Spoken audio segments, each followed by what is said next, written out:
गोवर्धन में, और मक्खन निकाल के मटकी में सजाए के ले जाती मंदिर में, और मंदिर में ले जाके श्रीनाथ जी के सामने वहां को ढक्कन हटा के कहती, लाला दोहरी गैया को मक्खन निकारो मैंने दूध ते, आजा खावे आजा।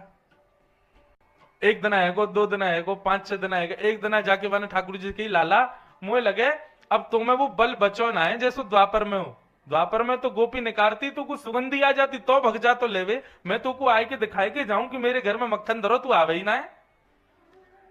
ठाकुर जी को महाराज माने आज चुनौती दे दी, बोले तो मैं ताकत हो तो लाला मेरे घर की चोरी करके दिखा। कुम्मन दास जी ठाकुर जी की राग सेवा कर रहे, इतने में श्रीनाथ जी बड़े दुखी से दिखाई दिए, तो कुम्मन दास जी ने गाते गाते पूछ ली, जय जय कहा हुए हो, इतने उदास कैसे बैठे हो? बोले मुंह में पानी आ रहा हूं मेरे। बोले मुंह में पानी? अरे 8-8 बार भोग लगे तब वो तुम्हारो पेट ना भरे हैं, जीवे सांस ना मिले। ठाकुर जी खाते ही रहो सुबह से शाम तक, उठते पट दूध पियो, उठते ही तो दूध पीवेंगे, लड्डू खाएंगे। यहां पे हमारे लिए सबरे नियम बना दिए, उठो। कुम्मन दास जी बोले 8-8 बार भोग लगाओ ठाकुर जी, तब भी तुम्हारी जीव है और पेट है, शांति ना मिले। अब काय को रसा रहो मुंह में? ठाकुर जी बोले, कुंभना एक गोपी आवे और पीछे तो मटकी में धरे मक्खन को मुंह को ऐसे दिखा दिखा के लालच दे के जावे मुंह को, बोले लाला तुम्हें ताकत हो तो चोरी करके दिखा। मेरा तो मन आ गया है। कुम्मन दास जी कौन पे, मक्खन पे कि गोपी पे? बोले ना गोपी तो बड़ी बूढ़ी है, वहां को मक्खन बहुत बढ़िया। ठाकुर जी बोले मुंह को प्रलोभन दे के जावे मक्खन को, और मेरा तो बड़ो मन करे वहां के घर जाके वहां को मक्खन चुराई आऊं मैं। कुम्मन दास जी बोले द्वापर युग नहीं है ये, कल युग है, ऐसी मार घलेगी ठाकुर जी, सबरी ठकुराई रखी रह जाएगी आपकी। श्रीनाथ जी बोले ना है, मेरा तो मन कर रहा है, मैं तो जाऊंगा चोरी करवे। कुम्मन दास जी बोले करनो कैसे है? बोले वो हम पे छोड़ दे, हम सब बता देंगे, योजना पूरी बनी भई है, बस एक साथी की जरूरत है, तू मिल गो मुंह को। कुम्मन दास जी बोले बड़ो बूढ़ो आदमी हूं भैया, मुंह पे चोरी फोरी ना हो गए। ठाकुर जी बोले तू मुंह पे छोड़ दे, बस फुर्ती रखी हो, सब करवा दूंगा मैं। कुम्मन दास जी बोले कैसे करना बताओ?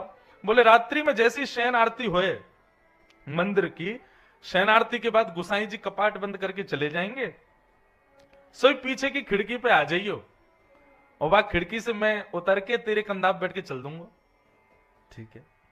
रात्रि में शयन आरती हुई, मंदिर बंद हो गया, गुसाई जी आदि परिकर सब चले गए मंदिर से, तब चुपचाप कुम्मन दास जी आए और आकर के मंदिर के पीछे जहां गर्भगृह है वहीं खिड़की के नीचे आके खड़े है गए। इतने में ही तो ठाकुर जी निकल के आए जंगला में से, कुम्मन दास के कंधा पे जाके बैठ गए। चल कुम्भना। बोले कहां को चलना? बोले सीधो चल। सीधे चल, आगे तो दाएं मुड़ जा। बोले हाँ सीधो चल, यहां तो बाएं मुड़ जा। कुम्मन दास जी बोले तुमको भैया है वाक्य? हाँ। बोले अरे वो सखी आके मुझको रोज मार्ग और बताई जाती कि मेरा घर कहां है, मुझको सब याद है। लाल जी लेके कुम्मन दास जी को पहुंच गए, और जैसे ही पहुंचे महाराज छींके पे मटकी लटकी, लाल जी कुम्मन दास जी के ऊपर खड़े है गए। कुम्मन दास जी ने चरण पकड़ लिए, ठाकुर जी छींका में थे बढ़िया मक्खन निकारे, मक्खन निकाल के चाटे, और वही मक्खन को लेकर के नीचे कुम्मन दास जी के मुख में दे रहे हैं अपने हाथन से। अधरामृत मिश्रित ठाकुर जी के हाथ से मक्खन कुम्मन दास जी के मुख में जैसे ही गए, कुम्मन दास जी तो मंत्र मुग्ध है गए। आहा, कुम्मन दास जी तो भावावेश में चले गए। ठाकुर जी बीच बीच में चरण तक करें, हे कुम्मना ढीलो मत करे, पाम तो गिर जाऊंगा मैं। कुम्मन दास जी पकड़ ले, हाँ लाल जी पकड़ रखो है। कुम्मन दास जी के मन में आई एक बार देखूं तो सही है, चोरी कर कैसे रहे, इनको रूप कैसा लग रहा है। जैसे ही ऊपर देखी तो महाराज ठाकुर जी की धोती खिसक रही है नीचे, और यहां से धोती खिसक रही, ठाकुर जी तो माखन खावे में व्यस्त। कुम्मन दास जी बोले जय जय जय जय जय जय, कपाट खुल रहे हैं जल्दी बंद करो।